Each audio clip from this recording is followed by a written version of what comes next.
regulation and the regulation. I think there are outdated regulations that need to be changed. New government regulations, which were created to protect employees. The regulations are massive. $1.8 trillion. There's a regulation that doesn't make any sense. Why do you keep it? Is this really the best we can do? Welcome to the Regulatory Transparency Project's fourth branch podcast series. All expressions of opinion are those of the speaker.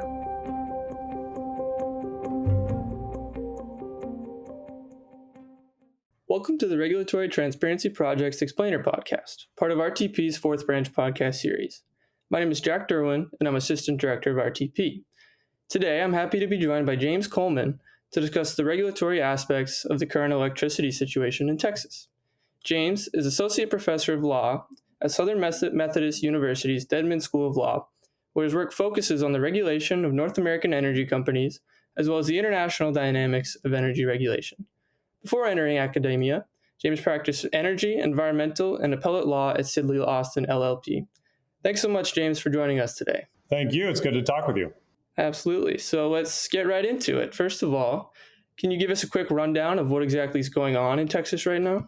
Well, we're having blackouts across Texas, so there's a lot of consumers without power. And the real problem with that in Texas is that, first of all, a lot of consumers depend on power for heat. In fact, pretty much everyone, because either they're getting power directly, using power directly to create heat, or they need power to run their natural gas heating systems. And so when you're without power in Texas, typically you're without heat, and that is dangerous because we've been experiencing very low temperatures for Texas, well below freezing, and that basically the houses in Texas are not made to withstand that. So, for those of you in the rest of the country who may not understand, I grew up in Minnesota. We had cold weather all the time. It wasn't an issue because our houses were very well insulated for that. But in Texas, what that means is your pipes freeze, which can cause you to have catastrophic water leaks that, destroy big parts of your house. And that's happening all over Texas, residential, commercial spaces, et cetera. There's a number of cities that now no longer have safe drinking water, and they've had to issue boil orders that you have to boil your water before drinking it. Now, remember, if you don't have power, you can't, and you're depending on power for your heating, like I do in my house, that you can't boil the water either. So there's shortages of water. People are running out of food. Running out of heat. I was much more lucky than most, but even so, the temperature, because of the power outages, temperature in my house got down to 37 degrees on a couple occasions. There are other people who got even lower. So they had frozen toilets, frozen water in the bathtub, no water, et cetera. So it's very catastrophic. And we were, Texas is a huge economy, about the same size as the economy of Canada. And it is, we've had over 3 million households without power at a time, which is just really catastrophic. And, the way it's supposed to work when you have a power outage, and we previously had one in a winter storm in 2011, is that they kind of rotate those power outages. So you spend a couple hours without power, but then you get it back. You can heat up the house. The house doesn't get too cold. The grid failure here was much more catastrophic. So they weren't able to always rotate power. So people really have spent days without power. In my case, probably no more than 8 hours at a time. But still, that's enough time for the house to get very cold. So it is a very bad situation, and we're only going to find out how bad it is once everything thaws out. A lot of pipes are going to burst. There's going to be huge damage for millions of homeowners across the state. Well, thanks for that rundown. I think that was really informative. And so in your explanation there, you referred to this they as being responsible for the rolling blackouts. And there, I believe you're referring to the Electric Reliability Council of Texas, also known as ERCOT. Can you tell us a little bit about what that is? Yeah, so ERCOT is the grid regulator in Texas, and they are the ones that when power is about to go out, if the power system always has to provide exactly as much power as everybody in the grid is using. So that means every time you plug in your phone, turn on your dishwasher, your heat goes on. The grid has to provide exactly that amount. If it doesn't provide enough, basically everything in the system could fail at once. So what the grid operator does instead of risking that is just forces the power out in certain places. And that's better than the alternative of everything going down. But it's still quite bad, as we're seeing, particularly here when they don't have enough power to regularly rotate it through households so that you don't actually get some. So ERCOT was the one ordering these power outages. There haven't been questions, most of the questions so far are not so much about they're forcing power outages now, because everybody understands we don't want the grid to go down, but about the preparations that they made for ensuring reliability during this crisis. If you look at going into this crisis, the kind of scenarios that they were anticipating, they were imagining something like the storm that Texas had 10 years ago when there did have to go through some rotating outages, but it wasn't nearly this bad. And they weren't. So one question is, should they have been anticipating even worse scenarios like the one that we've actually relied on? But it's important to understand that there are a number of failures to go around here. One is, did ERCOT plan enough? The second, and require enough in terms of reliability. Did they provide sufficient incentives for grid operators to remain functional, for the power plants to remain functional during this crisis? So that's one set of questions. Another question is about the private companies that actually provide the power. In Texas, power is provided mostly by competitive producers, and they are competing to provide power at the lowest cost. And prices go up when there's a shortage like this. They went up to really stratospheric levels, $9,000 a megawatt hour, highest prices that we ever see in the United States. And during those periods, still there weren't enough companies providing power. Now, they could have made a lot of money if they were available to provide power, but they hadn't sufficiently protected their power plants against outages from cold weather, and so they were not able to provide power. So, one question is about, did those companies did they prepare enough? Were they basically negligent in not preparing for this kind of circumstance? And that's a question that sort of combines both the regulator and the companies, because part of the question is, did the regulator provide enough incentives for those companies to prepare for these kind of disaster? Did the regulator provide enough information about the kind of disaster that might happen so that companies knew to prepare for it? And then part is on the private companies. And what we've seen across the power grid is that this is a little bit unlike a lot of power outages. A lot of power outages are caused by a failure of transmission. Not enough power can get into an area where it's demanded, or some of power lines are down or otherwise. This is not about that. This is about a failure to produce enough power. And so what we've seen is basically every kind of power plant has gone, large quantities of it have gone down during this crisis. So, initially we saw outages from wind power operators with frozen wind turbines.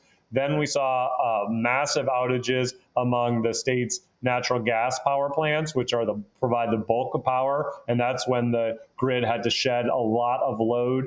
There were, and they all went down for different reasons, but a lot is because the natural gas supply itself from oil and gas wells was frozen in either at the well or at the pipeline and couldn't get to the power plants that needed it. And so that raises a separate set of questions about the regulation of oil and gas production, because normally oil and gas production is regulated from the perspective of, let's make sure we produce, oil and gas and get value for it. Don't damage those supplies of oil and gas. But, historically, it hasn't been regulated as much from a perspective of, let's make sure that the gas supply is always available like power, so that power never goes down. But one thing that's happened in the past 10 years in particular, but going back a little further than that in Texas, is increased reliance on natural gas in the power system. So we always use some natural gas for power, but now the bulk of power comes from natural gas. It's the biggest source of power, not just in Texas, but in the United States. And one question is if we're going to have to regulate natural gas production, sort of how we regulate power production, just basically to ensure it never goes down because of all the catastrophic impacts of power outages. Right, that's really interesting. And so as I understand it, Texas is the only state in the country with full autonomy over its power grid. Can you tell us a little bit about how that Federalist system was established and how that's come into play here? Sure. So it's the way it works is that most states sit on a great power grid that they share with other states. So there's an East Coast grid, which really includes not just the East Coast, but the entire Midwest as well as the Plain states, and a West Coast grid, which is basically part of the Rockies plus the West Coast. And then there's a Texas grid, and that Texas grid, which is managed by ERCOT, Electric Reliability of Council of Texas, doesn't actually cover all of Texas. It leaves out El Paso and some parts of East Texas, but it covers the bulk of Texas power. Now, you might think, well, that's crazy that a state has its own grid. Well, I mean, that's also true, of course, of Hawaii and Alaska. And also, again, Texas is a huge, huge state, right? I mean, it's farther from Dallas to El Paso than it is from El Paso to California. It's the size of Spain or France. And so it's not really that unusual to have a power grid that covers, for a state of that size. I mean, certainly, as I said, it's an economy the size of Canada's, and Canada has several power grids. So I would say that, it's not necessarily crazy that Texas has its own grid. But certainly it has some costs and benefits. For decades, really, we've talked a lot about some of the benefits, which are it made it easier for Texas to develop a lot of wind power, to provide cheaper power, because basically, rather than having to negotiate with several states for transmission, it could sort of just do that themselves. It's allowed it to have sort of a unique approach to electricity regulation that hasn't been used in some other states that have had problems with the capacity markets that they used, which is an alternative mode of regulation and competitive power systems. So we've seen some benefits from it, but now we're seeing some of the downside as well, which is that there has been cheaper power available in Texas's neighbors, and it's difficult to import any of that power.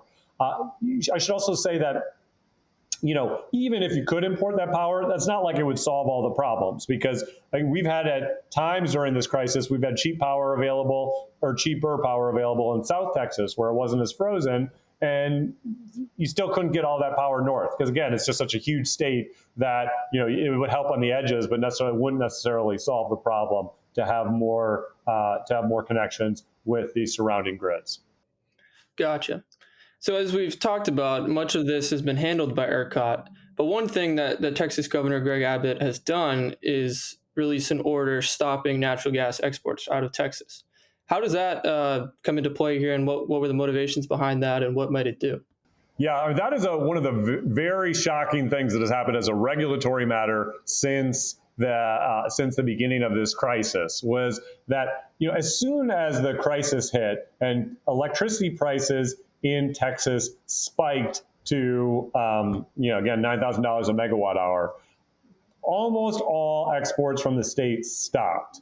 And the reason for that is there was a massive reduction in oil and gas production that occurred because of two things. One is frozen wells.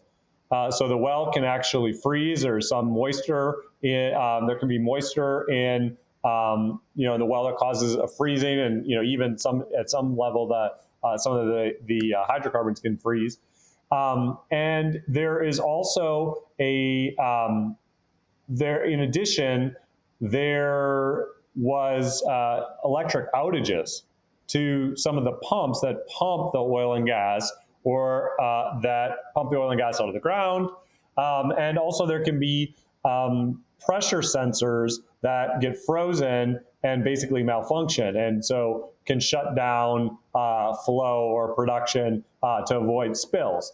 And so all of those things kind of went wrong at once and led to a massive drop in oil and gas production in Texas. So we've seen about a third of Texas's oil production go offline, which is an amazing amount of oil production to go offline. You have Texas is by far the biggest oil producer in the country. It produces about almost 5 times as much as any other state. If it was its own oil producer, it would be the fourth biggest in the world, just after Russia, Saudi Arabia, and the rest of the U.S. And so we've seen a huge amount of production come offline because of those sort of malfunctions at the wellhead. And, it is possible to produce oil and gas in much colder jurisdictions. I was a professor at the University of Calgary for 3 years, and I can tell you, they produce a lot of oil and gas up there, and it's a lot colder. So, but the Texas oil and gas wells simply aren't weatherized to deal with this kind of cold, and so as a result, you had less gas production. So when you have a spike in demand for gas consumption, and that happens in Texas for two reasons. One is people need gas for heating directly in their homes, and they have appliances that run on gas heat. And secondly, for power, because the power is necessary to heat things, right? So some people have electric heat, but that electric heat is also driven by natural gas. It's just driven by natural gas power plants. So there's a spike in demand for both power and natural gas to households. Secondly, there's less gas production. So Texas, which produces more natural gas than any other state, and the U.S. produces more natural gas than any other country, had a shortage of natural gas, which is hard to imagine, but had a big shortage of natural gas to serve those purposes. And so what happens? Well, the Texas Railroad Commission, which is the oil and gas regulator, funny name for the oil and gas regulator, but that's what it is, Texas Railroad Commission, they ordered that natural gas first be sent to households for heating before it be sent to power plants for power.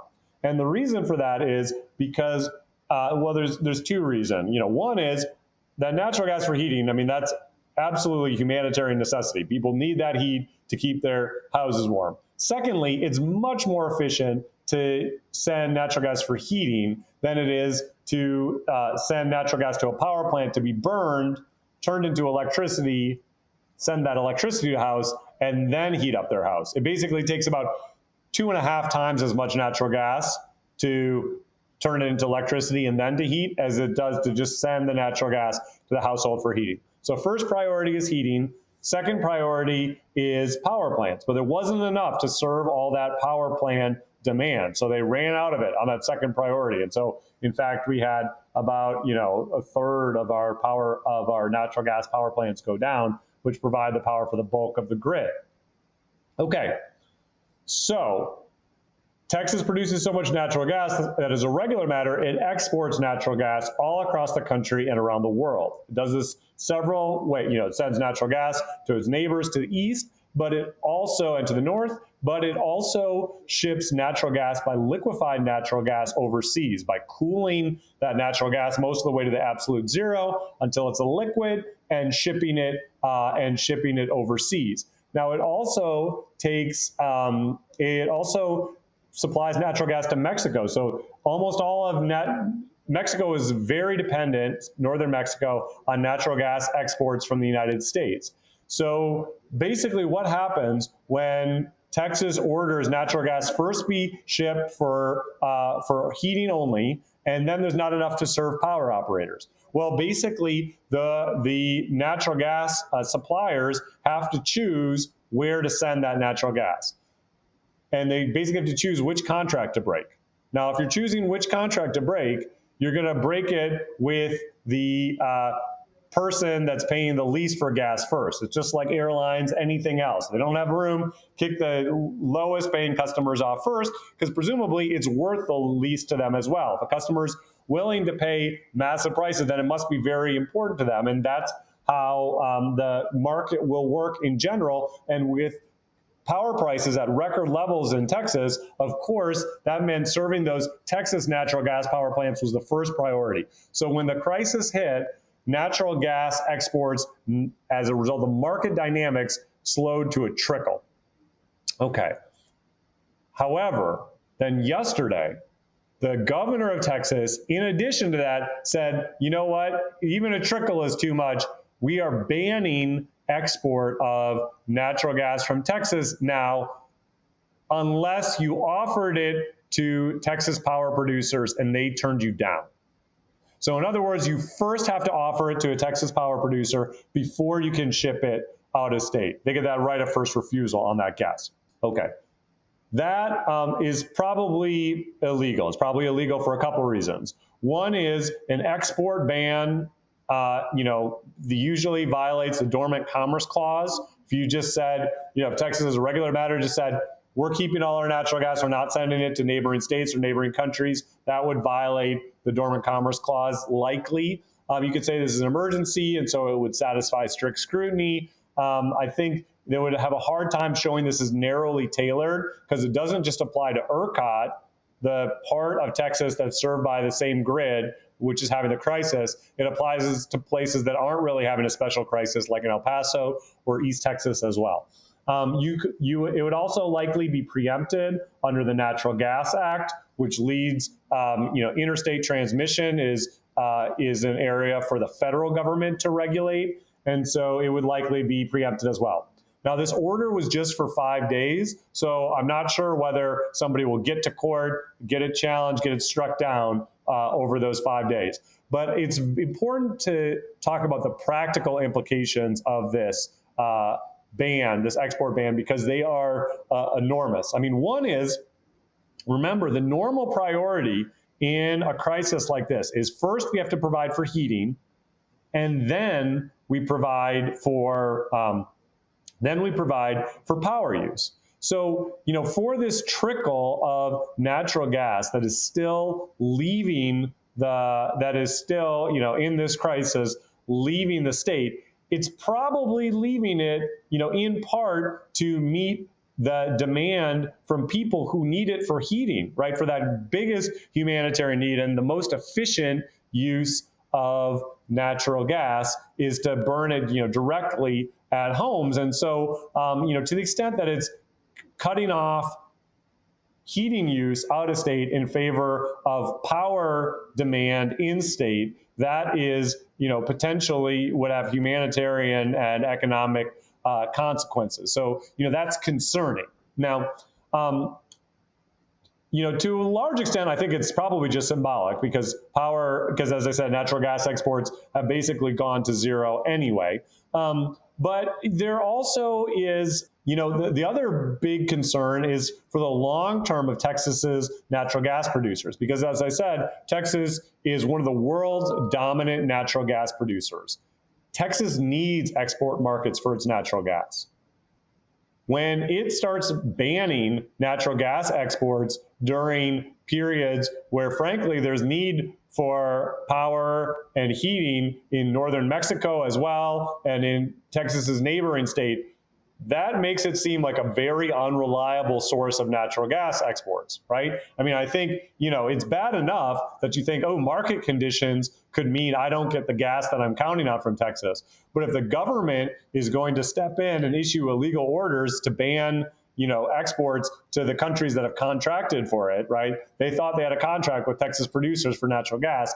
That is a huge uncertainty that's entered the picture. And you might question whether those sources will say, I can't rely on Texas natural gas. I need to use other places as well. If they do that, that is a huge long-term problem for Texas natural gas producers. And you're already seeing Mexico making exactly these noises. The government there, President Obrador, has said Texas obviously is not a reliable source of energy. We shouldn't be relying on American energy. We need energy produced in Mexico. Now, will he ultimately do the hard work it takes to increase production in Mexico, find other sources of energy, change the grid, et cetera? I don't know. But it's certainly, it's become on the agenda for Texas's neighbors and the parties that rely on Texas for natural gas, that they don't want to do that anymore if Texas is just going to ban gas exports.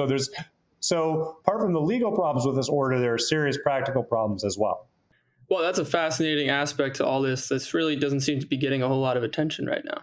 And so looking ahead, as we talked about a little bit at the beginning, what lessons should regulators draw from this incident? Particularly, does this mean they need to do a better job of hedging against risks like this and when there's extreme weather? Or would the cost of doing so still be too great to make it worthwhile? it's every power outage doesn't mean that the regulator did something wrong. So sometimes you see a power outage and you say, well, this was just a very unusual situation, and it probably wouldn't have made sense to prepare for this situation. I think this is not one of those cases where you say, well, you can't prepare for every scenario. This is a scenario that, although it's worse than the most recent storm this in the past 20 years, it is not worse than storms than Texas has had in the past. So it's not a situation that's really outside of imagining. And also the consequences of this are so severe that it's just very hard to imagine it wouldn't have been worthwhile to prepare for. Okay, how could you prepare for this situation better? Well, there are a number of things you could do. So ERCOT, remember, is responsible for reliability in Texas. And what they do to try and ensure reliability, two things. One is, of course, you make sure that power producers receive what the market is willing to pay for power. And so presumably then they will take whatever measures make sense to supply people what they're willing to pay for power. And that includes, obviously an incentive to provide power when it's most needed.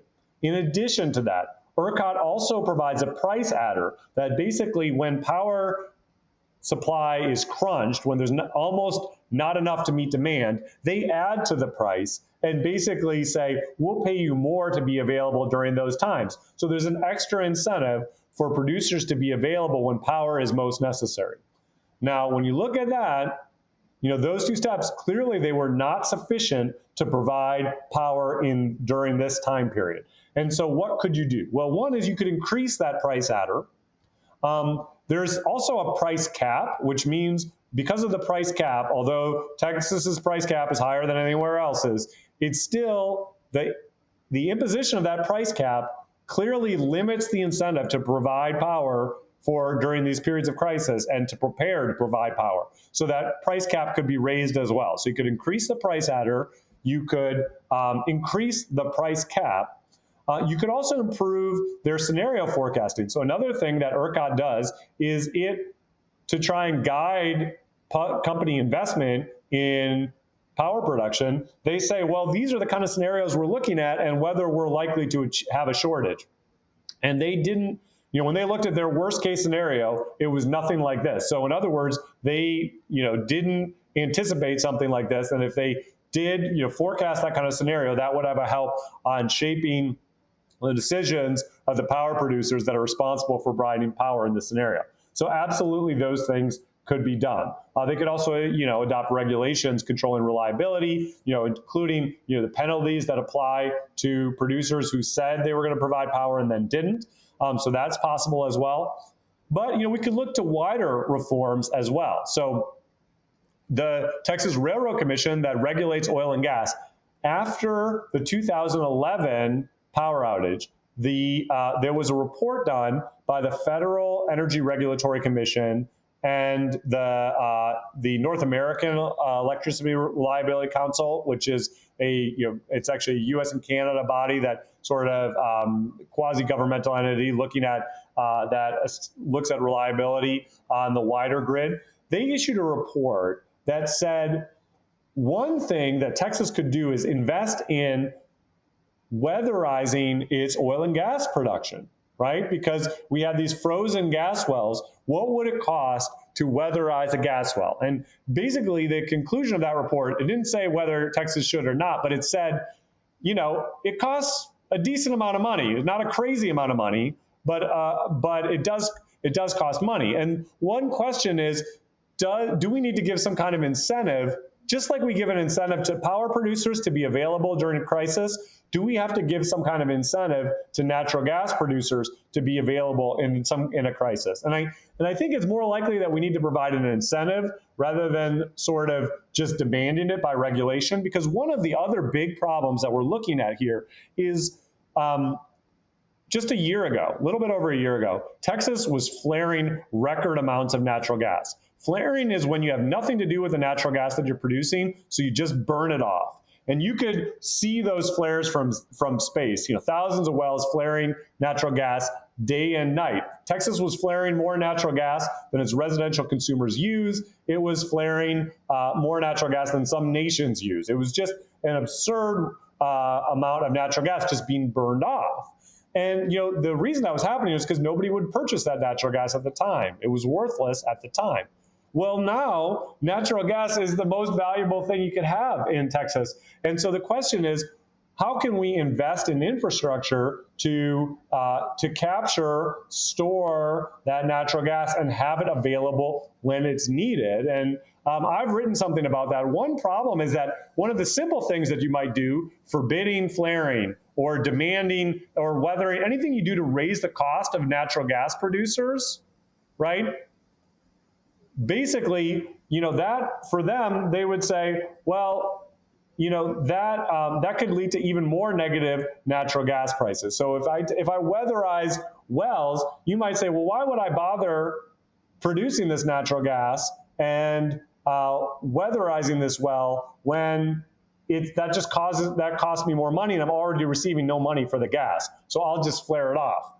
On the flip side, if you tried to stop flaring, that basically forces natural gas producers to pay somebody to take their natural gas away. And you get more negative natural gas prices throughout the system, which actually it can increase waste because basically it gives everybody else an incentive to vent and flare natural gas. So it's a really tricky problem.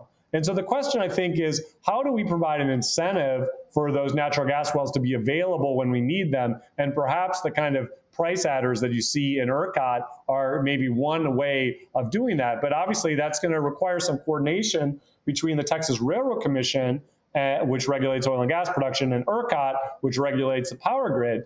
And right now, those two are fighting. So I'm not sure that, and there's a lot of finger pointing about who is responsible for this power outage. And so I'm not sure if we'll see that. Other things that you could see, Texas certainly could integrate more with its neighbors, although there are costs and benefits to doing that. It could adopt what's called a capacity market. Capacity market basically pays plants to be open whether or not they're needed, so that you hope in a crisis they're available. There's been a lot of criticism of capacity markets. There's a lot of downsides to those. And one you can just imagine, which is that sometimes in a crisis, if you've imagine that you have two cars that you keep around, you keep the second car in case the first car something goes wrong with the first car, right? Well, so you have one car that you're driving every day and one car that you haven't driven in a year. And you think everything's fine with it, but you haven't driven it in a year.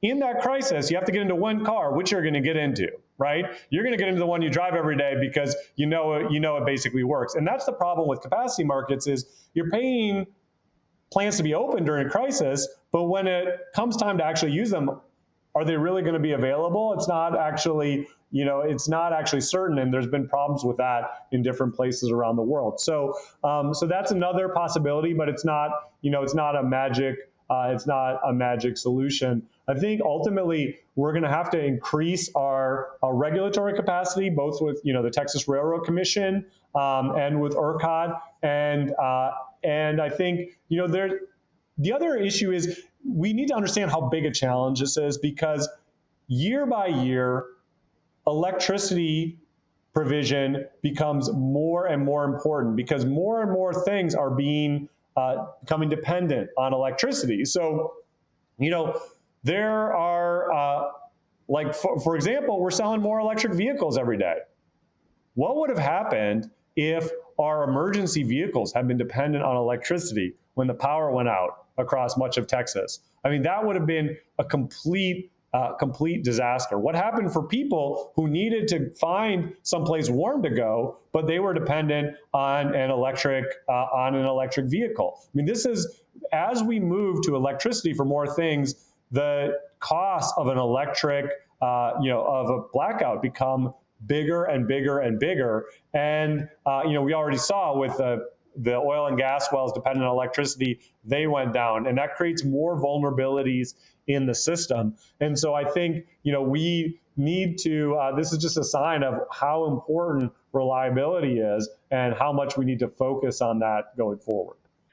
Well, thank you. It'll be fascinating to see how some of these things shake out going forward. And thanks so much for taking the time to join us today, James. And we really appreciate your insights. And here's hoping you and your fellow Texans get power back soon. All right. Thank you so much.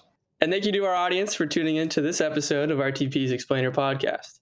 You can subscribe to the podcast on any major podcast platform and check out our website, regproject.org, to learn more.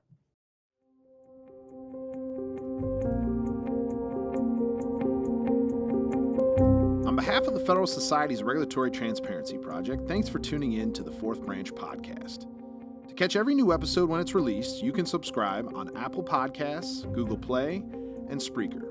For the latest from RTP, please visit our website at regproject.org. That's regproject.org.